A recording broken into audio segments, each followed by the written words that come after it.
Benny, Benny, Benny.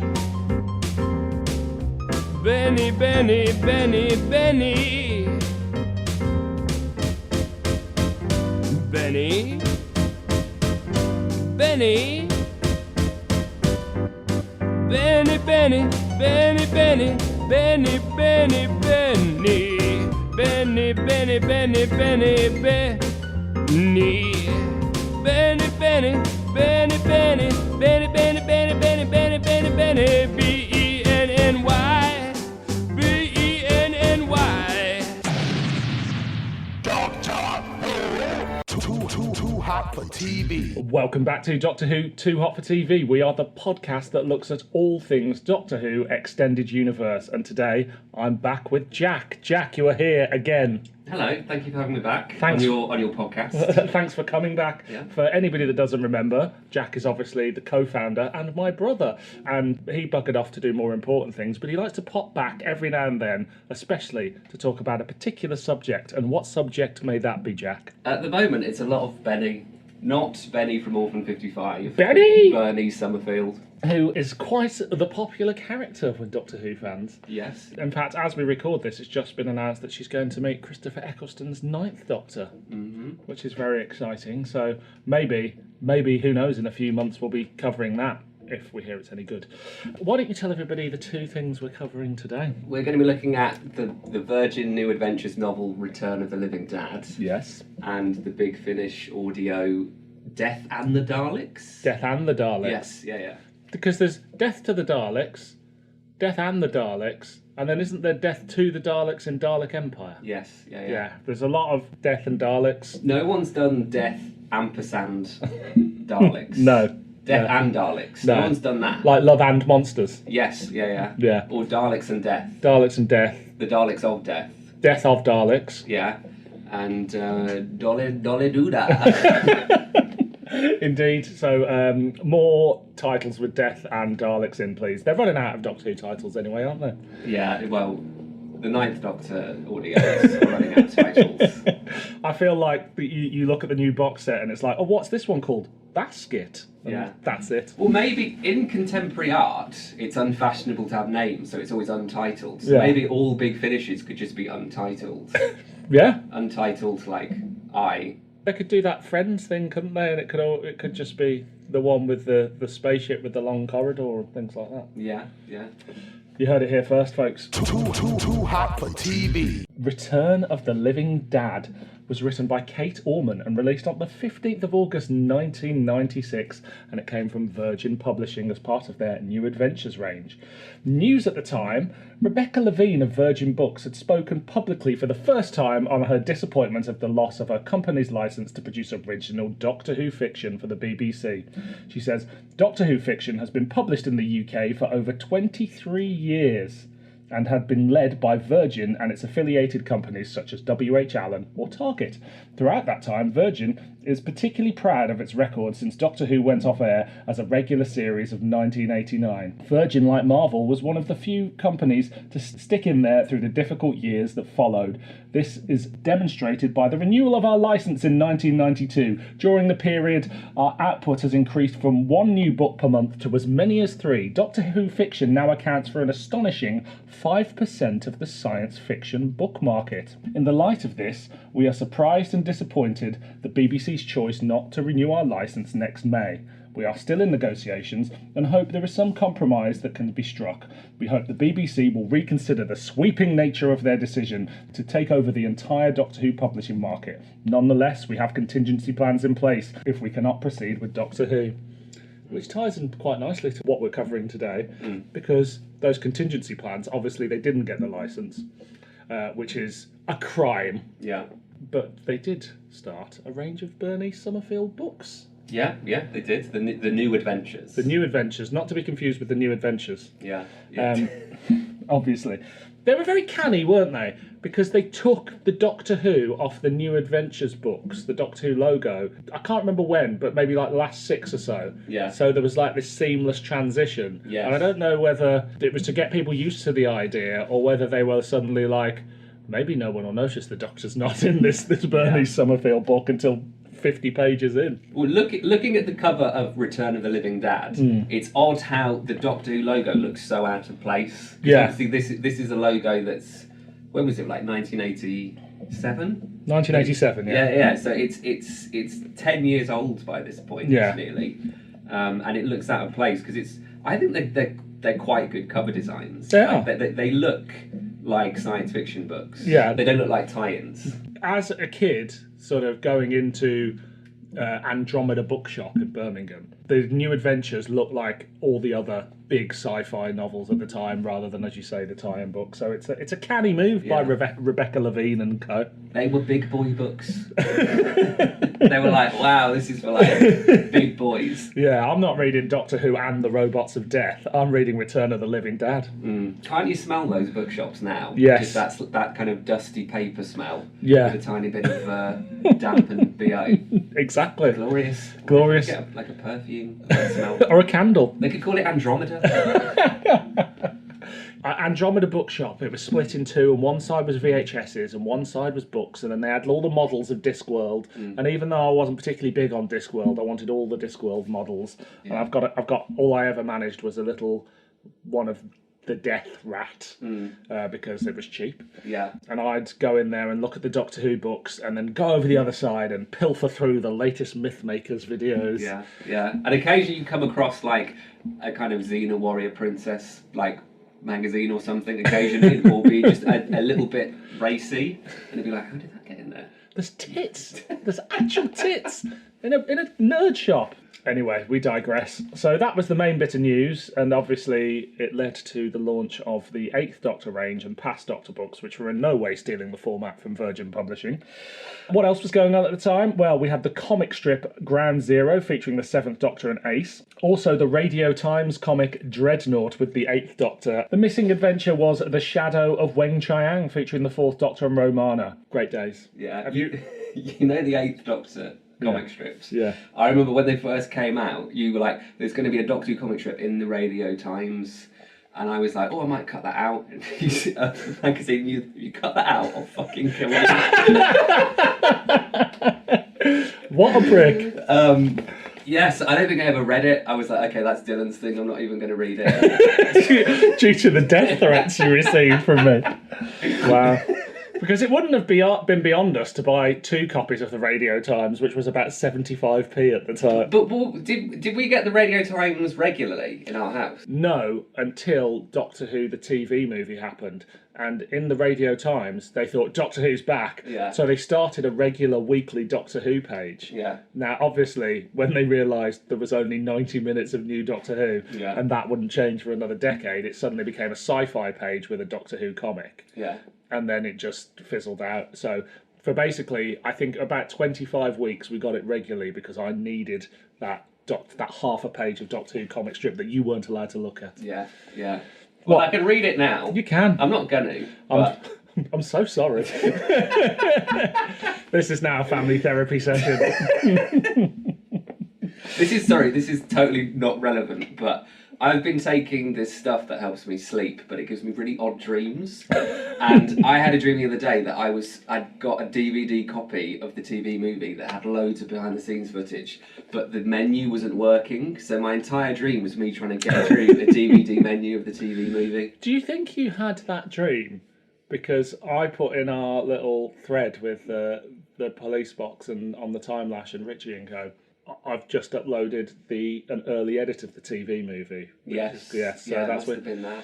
I've got to tell you a deep, dark secret about my dreams, and I realise we're going on a very tangent here.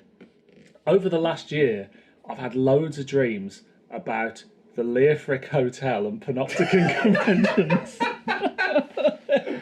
And I don't know whether it's something to do with I've been writing this Mythmakers book and there's lots of footage from those sort of events, and those events pop up on the Blu-ray sets.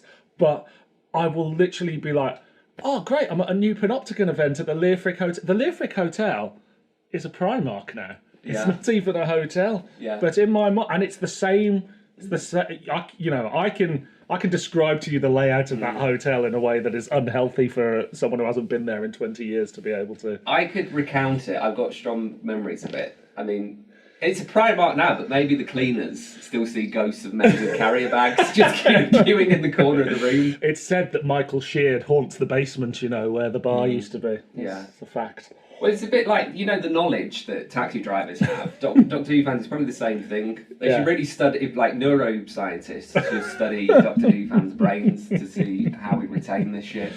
Yeah, it's And wild. What we're actually not remembering that's important because there's all this shit taking up too much room. Yeah, it's a very odd thing. And when I have anxiety dreams, I just dream about my former job at QVC, that I'm back having to put a show on air. But when less anxious, like my happy place, is it's the Leofric Hotel in Coventry, circa 2003. That's your mind cave. When you need to solve problems, you're just standing on the stairs of the Leofric. Waiting to get Nicola Bryant's autograph for the 47th time. I shall put this knowledge in the dealer's room.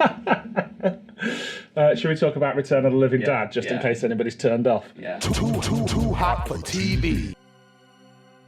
Benny asked the doctor to take her back to the day her dad, Isaac, went missing, who was presumed a coward who fled the Dalek War. Instead, they find he was pulled through a Dalek time corridor and now lives in a 20th century English village, where he helps stranded alien refugees and runs a cafe. When the Doctor and co find Isaac and his team, they must fight an army outfit called C-19, who are trying to kill all alien life on the planet, through a misguided attempt to keep the planet safe. Isaac also learns that one of his crew, M. Cabal, who in league with Albinex, has betrayed him and has the destructor codes to all the nuclear weapons on Earth, which he will use to decimate Earth and then let the Daleks invade 2 centuries early. With a missile fired, the Doctor redirects the missile to destroy a Dalek satellite which has been sent to monitor the progress of Albanex's plan, while Albanex's yacht is fired into the sun. Too hot for TV. Did we know much about Benny's family before this? I don't think so. I've got no idea how it's described because her mum has never appeared. No. I don't think. But we learn here that she was killed by a Dalek, though. Oh, yeah. Indeedy do. So we're not, at this point, we're not like, oh, Benny's got a huge backstory and this is playing into it. It's very much like, what happened to my dad? Yeah, I mean, obviously she's got married by this point and he wasn't around. Yeah. That's all we know. People didn't have families back in classic Doctor Who, or if they did, it was Doris off screen until the year 26. We never met Ace's dad. No, we met her mom as a baby. Yeah. Well, we meet Ace's Nan. Yeah, and we meet Ace's dad in the BBV ones, and he turns out to be a nonce. Oh, yeah. That's as a kid, I was like, what gritty, gripping drama, and now I'm like, what a horrible thing to do to Ace. Yeah. Although Ace has had a lot of things done to her. But we'll get onto that in a bit, I'm sure. So where do we find Benny's dad and what's he up to? He is in the middle of a Dalek war. They go back in time. They find the black box. Bernice is doing an archaeological dig and comes across someone who knew her dad. Yeah. And so she goes, basically like Father's Day, Doctor, can you take me back to the moment he dies? Yeah. He's in the middle of that Dalek war, and he gets sucked through a time corridor and ends up on Earth in like the 80s or whatever it is. Yes, so him and his crew have been hiding out on Earth in the 80s. So yeah, and he was a rumoured coward. Everybody thought he fled from the Dalek fleet, but actually he was sucked off into time. So him and his crew have been hiding out on Earth in the 80s, in this little Caldwell, and they've essentially been clearing up the Doctor's mess. So all of the stranded aliens from Earth invasions and incursions that have been to do with UNIT and the Doctor, they're essentially dealing with the survivors and the refugees and any kind of loose ends from that. So he's kind of meant to be a parallel Doctor in that he's a man out of time dealing with the Doctor's mess. The Doctor's sticky mess. Yes. Which is pretty good because he's kind of... The Seventh Doctor is essentially like a father figure. Yeah. He is like Benny's dad. He's not like our dad, though, is he? No. And because we're doing Return of the Living Dad, our dad is here as a guest. And so Isaac turning up creates this odd tension because it's like your long-lost dad and your real dad finally meeting. Yeah. Obviously, there's a lot of mentions of the Dalek War But we never get the Daleks in the New Adventures, do we? And I'm just a little curious as to how they're able to mention them so much and sort of use spaceships and things, but not actually use the Daleks themselves. That's very odd, isn't it? Yeah. Well, maybe it's like there's lots of novels that refer to the TARDIS and Daleks as pop culture. So maybe it's just a one-off reference. Yeah. But if it's an actual character, you can't. But I know in like the real-time dramas and the BBV dramas, they couldn't even mention the name of the Doctor. Okay. Not the episode, that hadn't aired yet. But it just surprises me that they can be... The Daleks somehow sort of float around in the background of these, but without ever being used. Yeah, I mean, Ace goes off, and I think she meets Absalom Dack. There's definitely a book cover, isn't there, with those two on? Yeah, so that's interesting. It's a bit like the way the Daleks always pop up in Moffat's era, but they never actually. I mean, even in the Day of the Doctor, the Daleks aren't really. They're in it for an amazing 5-minute sequence. Yeah, but they are not a significant. Moffat's got no interest in writing for the Daleks. In fact, he rarely does it, and when he does, he's like, "This story's actually about Davros," or "This one's actually about the new companion who's been turned into a Dalek." Yeah, and then it's about Cybermen, but they're Daleks.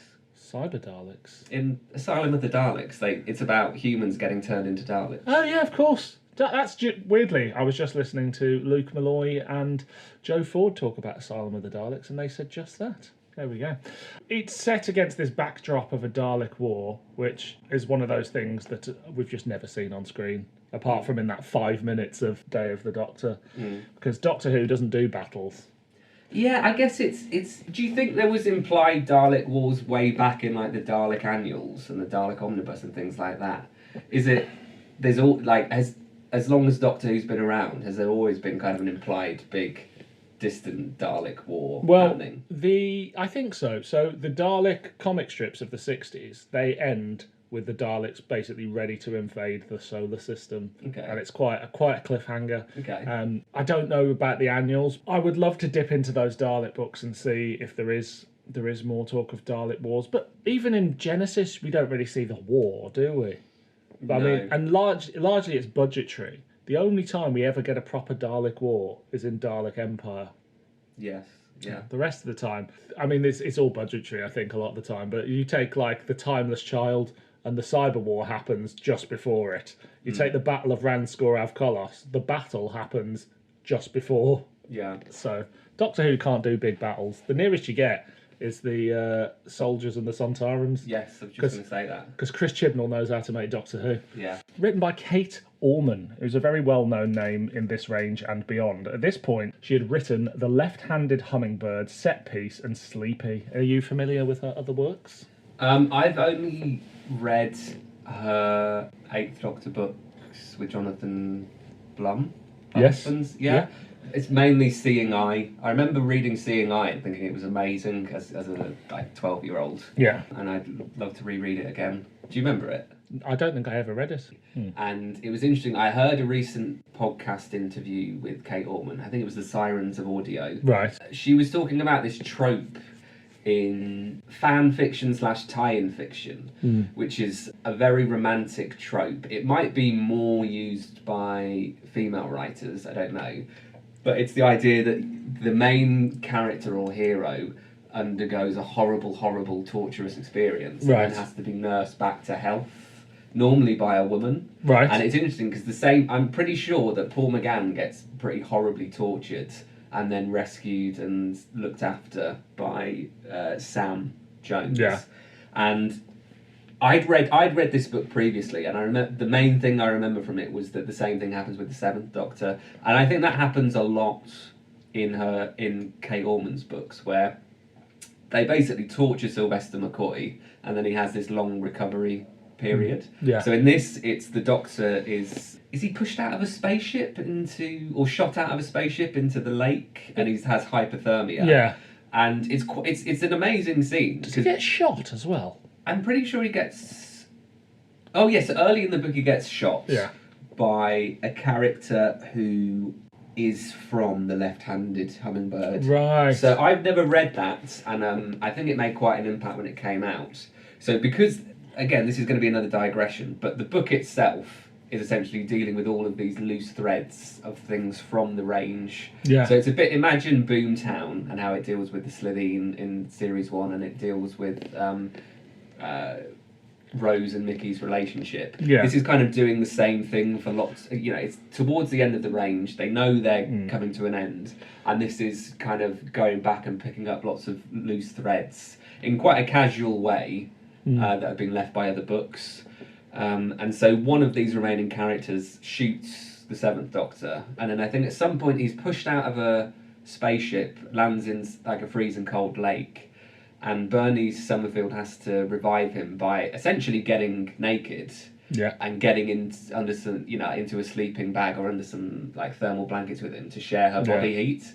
Which again, it's a very like charged romantic image that's kind of sexual but not. And I just thought it was quite interesting. Yeah, there's also a point where the Doctor watches her sleep and she talks about being naked under the duvet or whatever.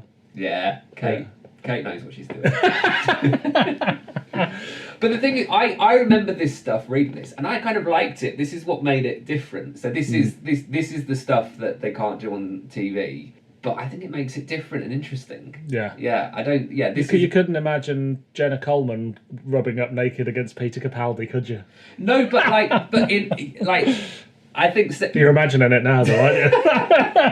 But say the scene of Benny sharing her body heat to save the Doctor's life because he's freezing to death. Yeah. To me, that's a lot more tasteful than, say, the kind of things that Matt Smith comes out with, like, about smacking companions' asses and stuff.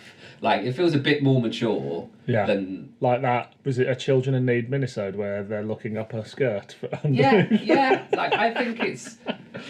Or Amy being clearly a sex worker and not a kiss and grab. Yes, it feels a bit more mature, even if it is very kind of... Not classic Who. Because I'm not as familiar with the New Adventures as you. I've read at least half of them. Listeners will know I've said this before. They just don't sit in my mind for some reason. It's because you've got the fucking Leah freaking there. You've got this massive fucking hotel in your head. It lives on in my mind. Yeah. I enjoyed the book, but it did lose me a bit towards the end, and I felt like I was missing out on certain things. I was like, I'm sure I should know what this is. And when there's like, oh, this spatula is actually an auton, I'm like, okay, got you. But no, I had the same thing because all of the things it picks up, I wasn't aware of, so I had to Google it, because there is a point where if you haven't read that book, you are pissed off because the villain from the Left-Handed Hummingbird, it's never explained. Yeah. So it does seem a bit clumsy. It's very much you're expected to have read every book and to know what they're going on about. But also, much like classic Doctor Who was made to be watched weekly, these books were being consumed by 10,000 Doctor Who fans who were buying them monthly, reading them, or just putting them straight on a shelf. So I doubt they thought when they were releasing this in 1996, well, in 25 years' time or whatever it is, someone's going to be sat there picking this book out of obscurity and not remembering what else has happened in the things about it.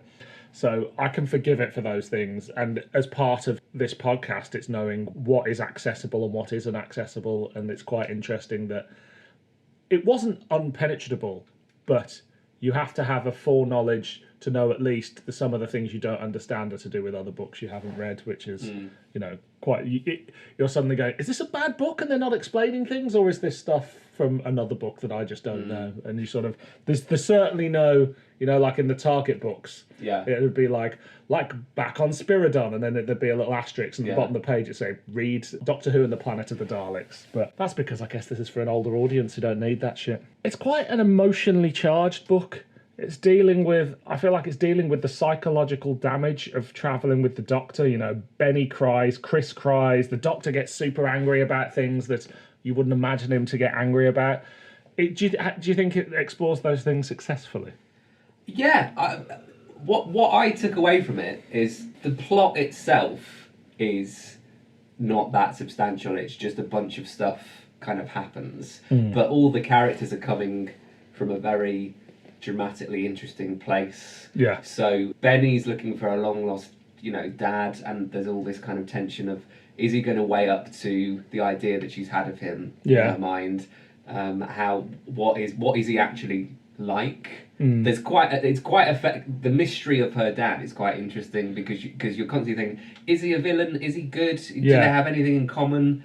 So that's interesting. Then Isaac is set up to be kind of the anti-Doctor, because he's had to deal with all of the casualties of his adventures. He's a bit of a brigadier in a way, I think. Yeah, I thought that he was. But the early brigadier before he was like a comical Season figure. 7. Yeah. And then you've got Jason, who's obviously now married to Bernice. And it's very much like there's a lot of really effective male awkwardness and not knowing what to do and them kind of standing off against each other. Also, Jason was taken out of time when he grew up in the 80s, and he had an abusive household that he grew up in with his father. So in there, he's constantly going, I could go out there and I could go and beat up my dad. And doesn't that get picked up in Jason's final audio play? Yes, it does. Yeah. So he's back on Earth and just being like, oh my god, like my relatives are still alive and I haven't been able to get back to them. I could go see them and I could rewrite time essentially. Chris and Roz, this is clearly a keystone in their relationship because there's been a romance that finally becomes tangible. Oh, it is real. Because I wasn't. I didn't know that Chris and Roz were ever shagging. I think I forgot it, but it's pretty clear in this that they. I mean, that's interesting because they keep going on about how Roz is much older than Chris. Yeah. And they're like, it won't work because of that, but it's quite gently played. I think it's really quite sweet. Chris is very affected by Roz's death in Lung Barrow. So that makes a bit more sense that they might have been romantically involved. Right. Do they ever consummate the relationship? I think they do it in this, don't they? Do they? I know they kiss. Oh, they're sharing a room, aren't they? Oh yeah. No, you're right. They're shagging. And obviously, the most important question about Bernice's dad is whether he fucked Ace. Yes. Yeah, Bernice. That came out of nowhere. Yeah, Bernice has to ask her dad whether. Because they find out that Ace came to Little Caldwell, and because this is Ace of the New Adventures, and she's a gun-toting, promiscuous lady, she has to ask her dad if he slept with her, which is just really odd and funny. Which he didn't, and when you realise that in the next time we meet the dad, it's played by Ian Collier, who played Stuart in The Time Monster, that's even more funnier, the idea that that those two people were shagging. But of course Ace does make an appearance, but it's not Ace. No, she does. There's these creatures that are... One looks like the Doctor and one looks like Ace. Yeah, and I'm presuming they're from another New Adventures book. Yeah. They must be. Yeah, it reaches the point where it looks like the villain has kidnapped a young Doctor and Ace. Yeah. And is holding them to ransom. And you go, fucking hell. But then they turn out to be these just mad, vicious kind of cannibals or something. Zombie cannibal things. It's a cool, and something I'm surprised hasn't been explored before. The idea of them kidnapping an earlier version of the Doctor or something like that, or Ace, is a bloody good idea. Yeah. And I was like, this is going to be great. And I wasn't disappointed because what they do is cool to suddenly have like a vicious version of the Doctor trying to bite people. It's a little bit of a convoluted plot. Is it a typical New Adventure? I couldn't say. I thought this would be interesting because it's not a big book. I don't think it's significant in the range. It's kind of it's like picking a Boomtown type episode, so that's why I thought it'd be interesting to tackle. I think the new adventures could range a lot, but I think most of the time they were generally quite big science fiction stories. Yeah. This definitely feels like an episode in a long running show. Yeah. Because it is just playing with the established universe and characters. Yeah. It feels very Stephen Moffat in that way, like dropping into the Paternoster gang. Yeah, or things like The Power of Three. Yes, stuff like that. As you mentioned Boomtown before, like lovely little episodes that tie up the character stuff more than the big sci-fi ideas. Having said that, it does start with the Dalek War. It starts with a prologue, which opens in quite an interesting way because it starts with a fable about a hermit who they didn't want to live the life that was laid out for them in the name they were given. So they break their name into 38 pieces, and along this person's travels, he gives a piece of his name to the people that he meets. Once he would meet these people and go their separate ways, the other people would make the name into something better and bigger than it was before, so that when all of the pieces of his name were scattered, they wouldn't be able to take all of him when they came to take him away, which is this really odd, mysterious little fairy tale. And you go, what the fuck's that about? Like, is that the Doctor? Is it the villain of the story? Like, I thought it was such an enigmatic opening, but at the end, it turns out it's talking about Bernice. Yeah. It's talking about how I think her name is an amalgamation of like Jason and her dad and some other things. But it was interesting as well because I thought that was implying something else that is also referenced in the book, which is that we get some hints into the Doctor's arc with death in this book. So the long-running subplot of the New Adventures was that the Seventh Doctor is Time's champion, and he's having this long, weird, like off-screen battle with death. Yeah, and Chris has a dream that the Doctor is having an exchange. I don't know whether it's with time itself or with death. But I think he dreams that he's going into battle and might be sacrificed. Right. And I think it's a foreshadowing that ends up being about Roz's death. Right. I think that's not wrapped up until The Room with No Doors, which I've never read, but that's another Kate Orman book. Right, I see. But I think there's some small references to that in there. And again, it's something that I don't actually know the full arc of that story, because I'd love to read The Room with No Doors and So Vile a Sin to know what the hell it's all about. Well, maybe we'll cover them one day, but life is too short to just read New Adventures, isn't it? Yeah, there's 8 Doctor books. There's the shadow of Wen Chiang, Jack.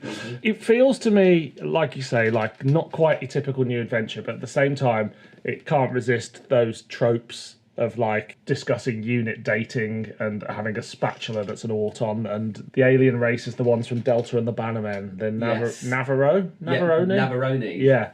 And it's like, that is sort of your typical New Adventure stuff, but it feels like those things have to be thrown in there. It's also split into 4 parts, like a Doctor Who story. Yes, yeah. Though it doesn't feel like an old Doctor Who story. No, not at all. Because you've mentioned the old villains, what it's leading to is that Isaac Summerfield is using these kind of refugees and casualties of other invasions to make an army because they're back in time to stop the Dalek War. Yeah. They want to stop the Dalek War from ever happening. I mean, the chapter titles are great, but there's a chapter when this plan's revealed, and there's a really short chapter called Dad's Army, and it goes like this. It was time. The phone calls had been made, the signals had gone out.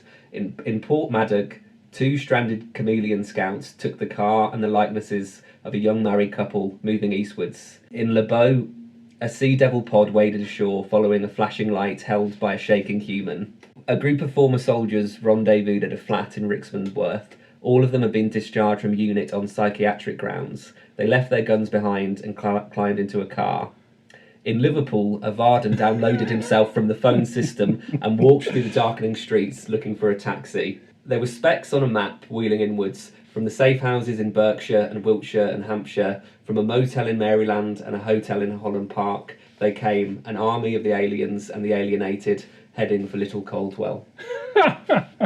It's great because it's just really funny and like it knows what it's doing, and it's just a lot of fun. It's oddly epic for such a low scale. Yeah. What I like about the structure of the book is there's quite a lot of short chapters as well, isn't there? Sometimes just a paragraph, and sometimes they're 10-15 pages. There's a lot of characters in this book. There's the best part of maybe 20 characters in the book. Yeah. There's Joel, the UFO spotter, who's essentially a Doctor Who fan, and he's a fan of Professor X. Yes, that's the long-running TV show. Yeah, which is essentially Doctor Who. Yeah. And he wants to ask the Doctor about unit dating. Yeah. And that feels like a very 90s trope. Obviously, there's been, Doctor Who fan characters in the new series, which that's good.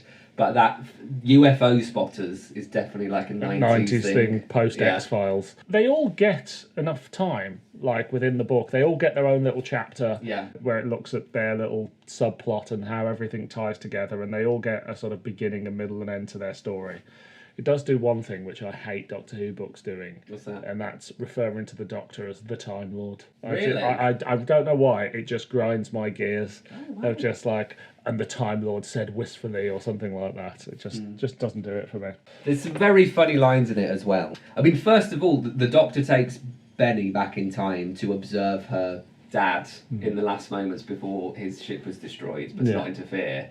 And he gives her a long lecture, and then they immediately leave the TARDIS and bump straight into him. Yeah. That's quite a funny scene. Yeah. And then when they track into Little Caldwell and they meet him, Benny goes, "How do we know he isn't a robot replica or a sloth or something?" she whispered. "What do we do?" And then the Doctor goes, "We have a cafe latte and 2 buttered croissants each as insurance against the shock." And it's just, there's a gag usually every other page. Yeah. And good gags. Yes. And of course Graham the Spatula, who's an Auton. Yes. Who doesn't get to do as much as I'd hoped. Because he's a spatula. Yeah. If Terence Dix had written the book, that spatula would be slapping everyone's bottoms every few minutes. Yeah, but and also it's interesting that's appeared before the wheelie bins. Yeah. So like it's people always wanted to do something funny with the Autons before 2005. The Autons concept is one that has both terrifying and hilarious possibilities to it that have never really been explored. Isn't there one book where everybody's breast implants come alive or something like that? Well, I didn't know that, but Bill Baggs, Zygon, the Autons would make a great adult Doctor Who film. You've got plastic sex dolls trying to kill people. Come on, Bill Baggs, sort it out. But then, besides the gags, there's some really cool bits. Again, something that I think is really New Adventures-y is that we open with the Doctor, who's in Sydney, and he's working as a janitor in a hospice. And I think that's just really fucking cool. Because the seventh Doctor in the New Adventures seems like this really world-weary jazz player. He's got this really like a New Orleans kind of bluesy jazz guy. And it's just really, really fucking cool to see, because he's out there trying to do good, but also part of these bigger battles and plans and stuff. But to be just like his rest, his relaxation is just helping a few people basically die. But then it's recounted that he talks about chatting to a young girl at the hospice, and then Roz comments on it in her kind of interior monologue, is that he couldn't actually understand what she was going through because he can't really die in the same way. It describes his kind of detachment in that situation.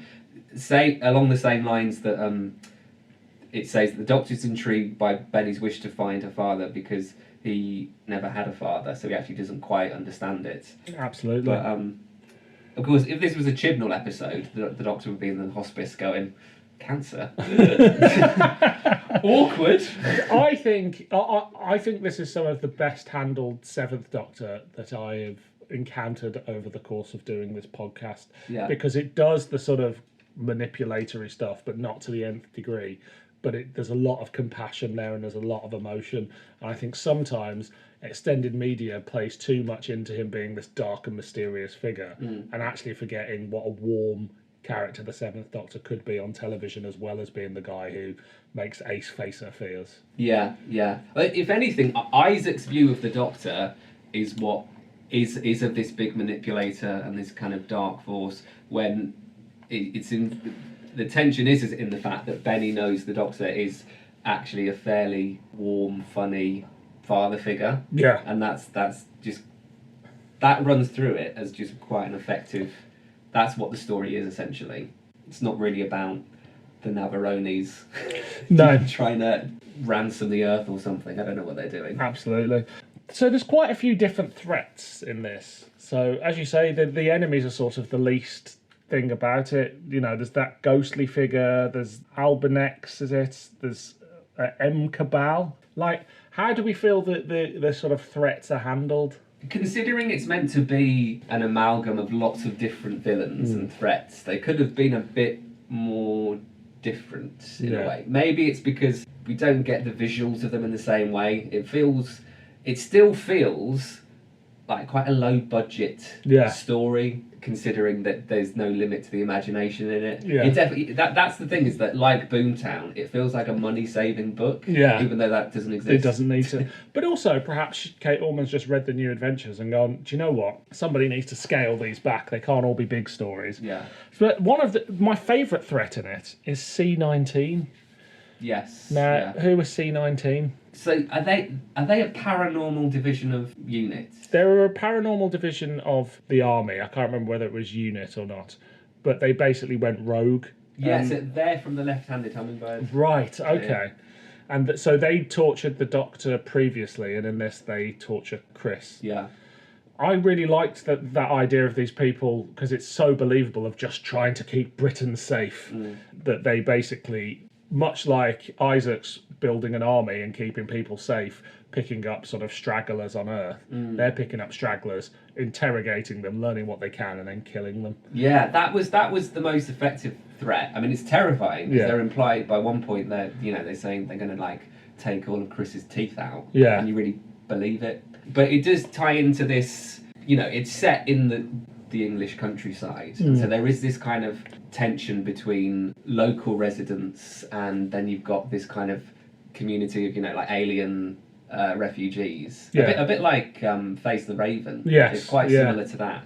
But then you've also got the nuclear disarmament campaign as well. So there is this kind of underlying tension between different political groups that's quite English. It's also a bit Men in Black, isn't it? Yeah. I wonder if Men in Black was out at that point. I think it probably was, of just like, I like the idea of these sort of different alien races that aren't the big bads, just sort of having a few people hiding out on Earth, as you say, be it the chameleons or an Auton spatula. Is there anything else you want to say on Return of the Living Dead?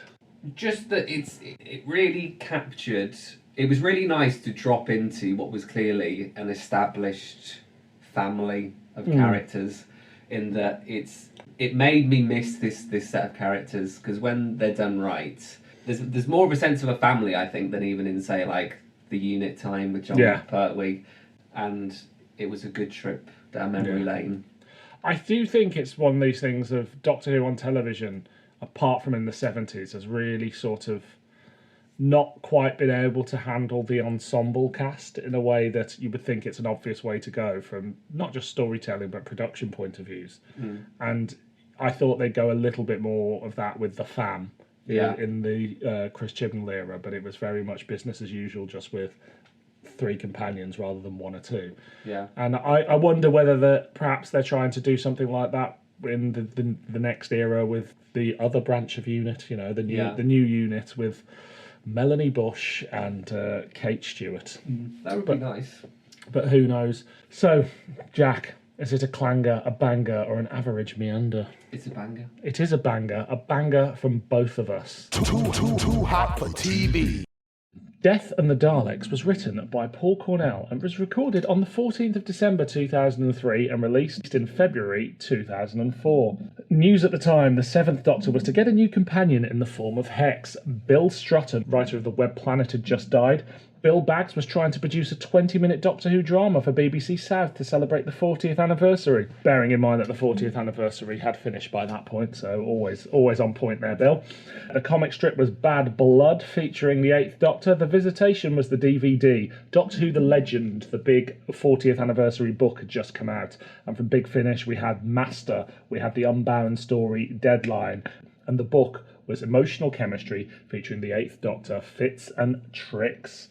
So, any exciting things there that you remember? I remember enjoying Emotional Chemistry. That had a really good cover as well. I can't remember that one at all. That was in the Sabbath arc. Right. So that was the penultimate book, I think, before they met a load of glass skeletons with diamonds, and then in the end one of them turned into William Hartnell and went back in time, and they reset the Doctor's timeline. Fucking mad. Oh yeah, and Miranda turned up in the one after that, and they killed her. Oh, R.I.P. Miranda. But she had a daughter, so she went back with the glass skeleton first Doctor and restarted the Doctor's timeline. Fucking nonsense. What a load of old bollocks. It sounds fantastic. And Bad Blood, I think, was part of the Destry arc, where there was that Tiger Man. Oh, yeah. I think turned up again and was trying to kidnap Destry. Right. Yeah. Yeah, I can't remember that at all. Yeah, well, it's the Leofric. It's the Leofric again taking up all that space. Too hot for TV. A fascist movement, the Axis, have taken control of the Braxiatel collection. Benny and co lead the resistance, but Benny makes the shocking discovery that her dad is the leader of the Axis, and he appears not to recognise her.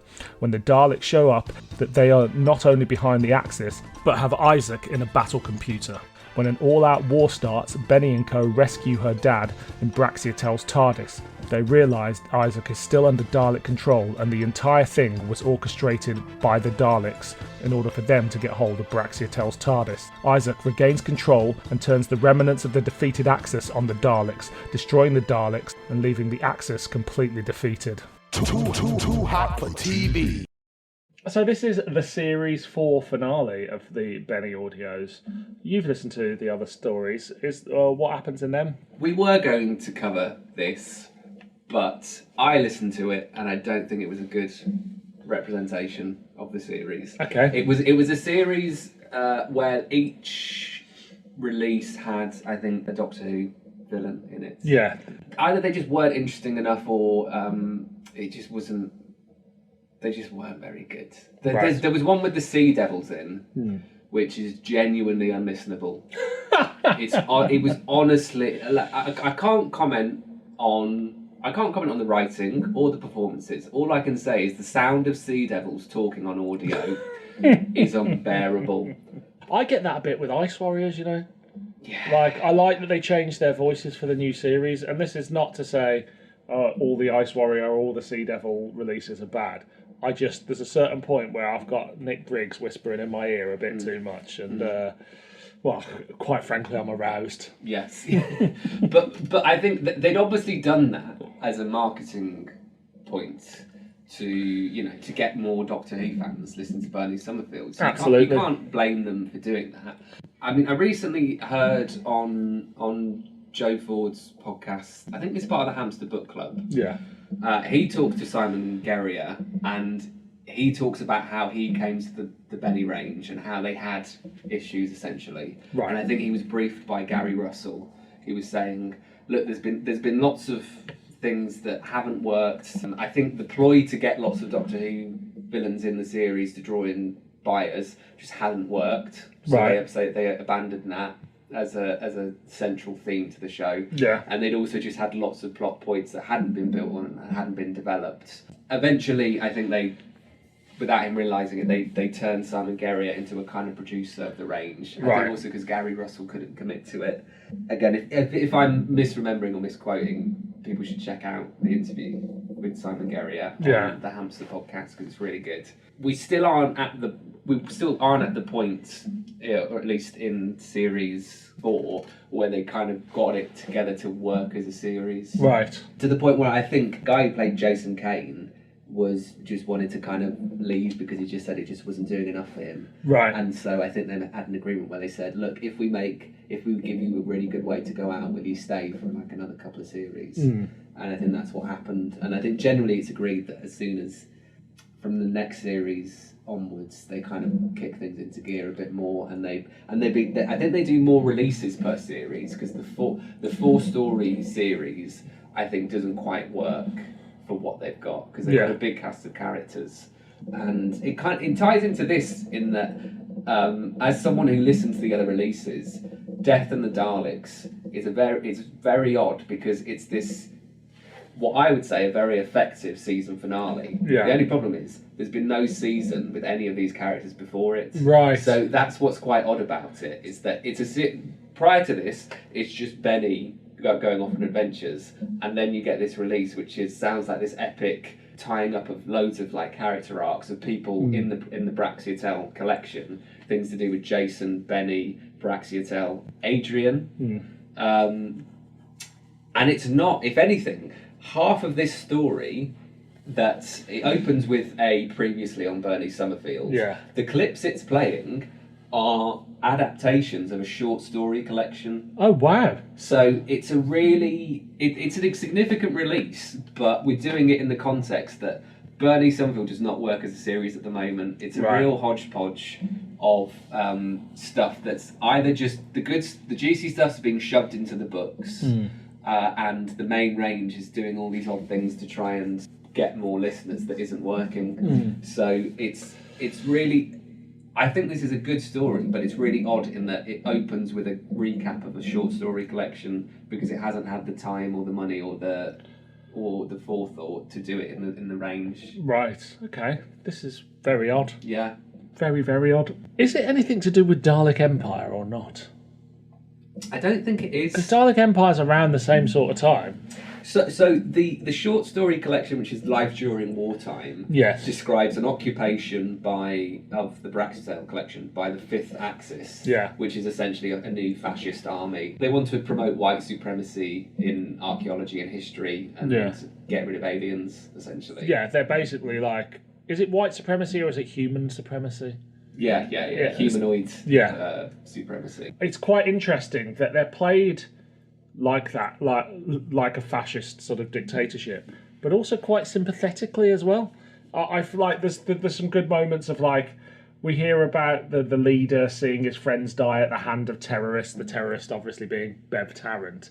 And there's this moment towards the end where the Axis leader meets the Dalek and realising he isn't superior because he's been bred to think that he is superior and that he's actually been used by the Daleks, and he gets exterminated and begs for mercy. And his realisation, it was just a really poignant moment for me in the play of like, that is a fantastic exploration of fascism in that respect of like just being told and knowing you're right for your whole life and being completely wrong. Yeah, I enjoyed that. So it's written by Paul Cornell. He invented the character of Bernie Summerfield. So what do we think of Paul Cornell's script? I enjoyed it. Yeah, it just felt like a modern new series finale. Yeah. I mean, it opens with I think Braxiatel saying the battle for the future of the Braxiatel collection begins tonight.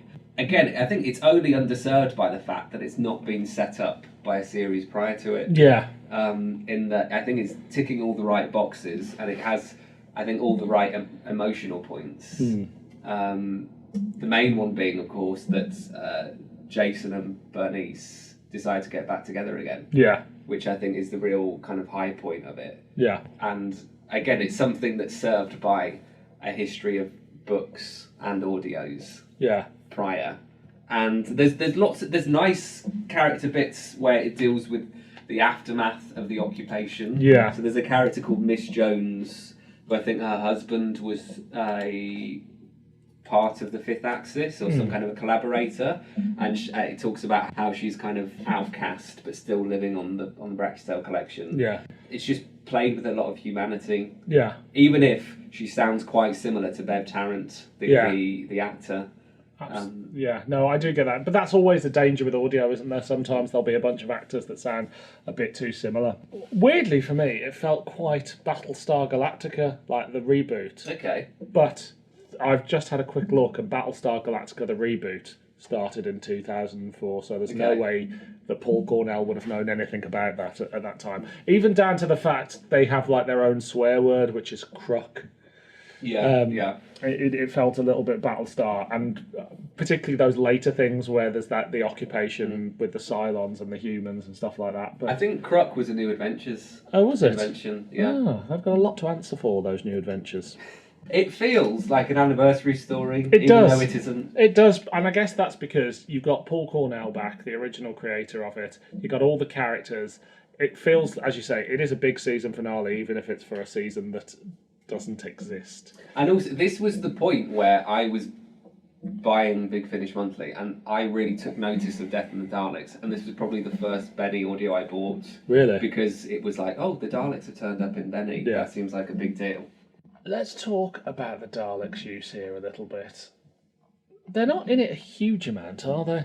No. They're behind the scenes, pulling the strings. Doing their grand manipulator thing, aren't they? Yeah. But I think it works because it's that thing of we want to try and get Doctor Who fans to buy it because the Daleks are in it, but also we want to showcase what this series is and make sure that Benny and the characters from the series are the main focus, not the Daleks. Yeah. So I think that works really well. But also, it's not just any old Daleks. This is clearly the Remembrance Daleks. Oh, you because think? so much in it is influenced by it. So I mean, it's the Daleks using a fascist army and then betraying them, like Remembrance. But there's also reference to the Dalek battle computer that I think of course. So Isaac Summerfield, Benny's dad, is put into the battle computer. Of course, yeah. And considering this is based on, this is spun off from the New Adventures, which spun off from the Seventh Doctor era. Yeah. It definitely feels like Paul Cornell is channeling that particular story. But yeah, okay, yeah. Do you know what? The voices were very much like Genesis Planet of the Dalek style ones, so I think I was just sort of drawn into that. And they tried to keep the Daleks' involvement secret for as long as possible, and Big Finish released a fake cover entitled The Axis of Evil. But it's a bit of a weird one to keep it secret when you actually go and buy it. You're going to get the real cover. Yeah. I don't quite know why you would do that. It doesn't sound like sound marketing to me. Especially because there's no, it's not as if there's a series building up to this. Yeah. Where it's a mystery. Why do the Daleks use transsolar discs in it when it's established they can fly? Save energy. Ah, right, yes. They're very energy conscious. Let's talk a little bit about the gang. So, where do we find like Benny and Bev? Like, what is their main function in the story? It opens with Benny saying that she's been resisting joining the Resistance because she's got a kid. Yeah. Which I think is the most interesting use of acknowledging how different she is now that she's got a child. I thought that was really interesting because obviously you think she's the former Doctor Who companion. Yeah. She'll be going and doing stuff like this, and so I thought that was quite effective. I think it's Bev who's the main Resistance fighter, who obviously is from the Genocide Machine, and she becomes a much bigger player in these stories. In the Genocide Machine, doesn't she go off with the Doctor for like a story and then end up with Benny? I think Dust Breeding. She's in Dust Breeding. She is the Seventh Doctor's first, Big Finish's first new companion. Yeah, and then she obviously gets. I don't remember if there's a story where she suddenly goes off with Benny, but maybe I'll revisit them one day. Who knows? Yeah. Jason's in it, and he ends up naked. He ends at up some naked. point. There's also we get Benny and Jason in fat suits. Yeah, that's it. Yeah. I can't remember the reason for that, but there's a point where I think Jason has to get out of it and is completely naked. Classic Jason. The Daleks. Jason's really funny with the Daleks. Yeah. So, when they're in the Dalek control room, and he goes, "That noise that you've got going on here, really nice, very ambient." Talking about the heartbeat in the background. Best of all, you've got Braxiatel kind of going into battle with his TARDIS. So he's not evil yet, but he is going to fucking kill anything that gets in his way. Yeah. So he's a really exciting figure to have. And ruthless. Yes. And he's sort of the impetus for the Daleks plot, right? Yeah. So they take Benny's dad and make him a time controller because they know Benny will rescue him, and at some point he'll get into Braxiatel's TARDIS. Yeah. And the Daleks are after his TARDIS, right? Mm-hmm. Like you say, it's coming from Remembrance. In Remembrance, the Doctor comments that the Daleks' control of time travel is very basic, and they want the Hand of Omega.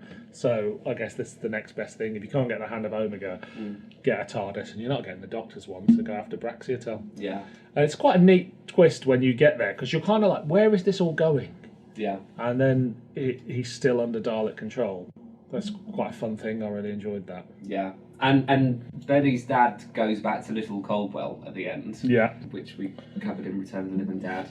But it's nice because it's not too tonally jarring that this does exist in the Doctor universe, but it feels different. Yeah. It feels that there are bigger stakes because there's more risk and jeopardy. Absolutely. So it's a really effective way of working in the Doctor universe, but making it more mature. Absolutely. I think it's a really successful use of the Daleks and the characters, and as you say, adds a level of maturity that perhaps some Doctor Who fans at the time might not have been used to. We've got a new theme tune. Yeah. I liked it. I prefer it to the previous one. It feels a Yeah. bit more sci-fi epic. Yes, yeah. So, and the general sound design, direction, stuff like that was all really good. Like, it feels, again, much like a lot of the big finishes, it feels like it's taken a step up at that point, and there's some really epic soundscapes that they create. Anything else you want to say? No, I think it's a great story. I just wish we'd got A season a of season it. that built up. Yeah. Yeah, that's a shame. But I mean, it was great to jump into these, and it's a 2 CD, isn't it? Yeah. It was great to jump into the 2 CDs and just experience this epic conclusion to a story I had no idea didn't exist. Yeah. So is it a clanger, a banger, or an average meander? It's a banger. It is a banger. 2 big bangers right there. Too hot for TV. So Jack, we've done some Benny. If people want to find you on the internet, where can they find you? I don't post a lot, but I'm Jack Who Dat on Twitter. /X. Oh yeah, X. Yeah. Yeah. X Twitter. Indeed. Next time, I'll be joined by Toby Haydock, and we will be listening to 2 big Finnish audios of recent years, The Invention of Death, which is a David Bradley First Doctor story, and a 5th Doctor story, Pursuit of the Nightjar. But Jack, you're going to come back probably a couple of episodes after that, and what will we look at then? Surprise, surprise. We'll be looking at more Bernie Summerfield. Oh, you do surprise me. Which ones are we going to look at? We're going to be looking at series 5. In no way did I just hold up my hands with the number 5 on them. Yeah, I've got a Benny agenda. Sorry, I'm just pushing it. We're big on Benny on this podcast, but until then, I've been Dylan. I've been Jack. And this has been Doctor Who Too Hot for TV. Benny, Benny, Benny. Benny, Benny, Benny, Benny. Benny. Benny. Benny, Benny, Benny, Benny, Benny, Benny, Benny. Benny, Benny, Benny, Benny, Benny. Benny, Benny, Benny, Benny, Benny, Benny, Benny, Benny, Benny, Benny, Benny, B-E-N-N-Y, B-E-N-N-Y. Doctor Who. Too hot for TV. And of course, in this audio, they go to the planet Heaven. Yes. Which is from Love and War, where Bernie Summerfield started. Because this is essentially an anniversary release, isn't it? I think it's a celebration of. I think it's an anniversary for the character. Let me have a quick look.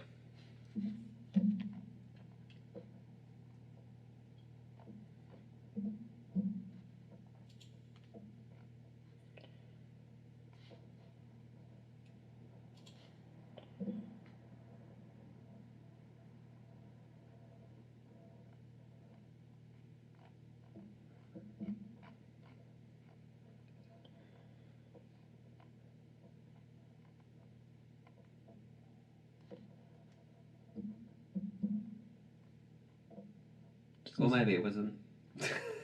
We'll cut that bit. Well, can you just type in Death and the Daleks anniversary?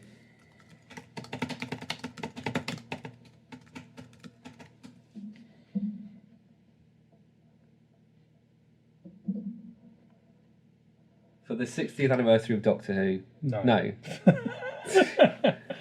Type in Bernie Summerfield into the search.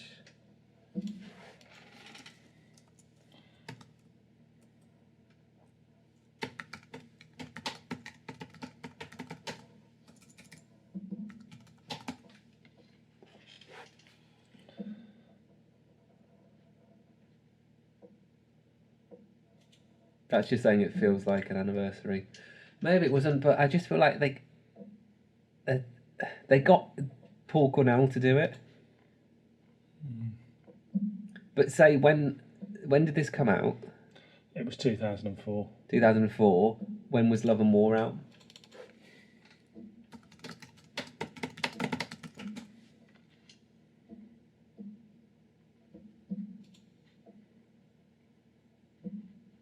No, 92. We'll cut that bit. It feels like an anniversary story, It even does. though it isn't. Too hot for TV.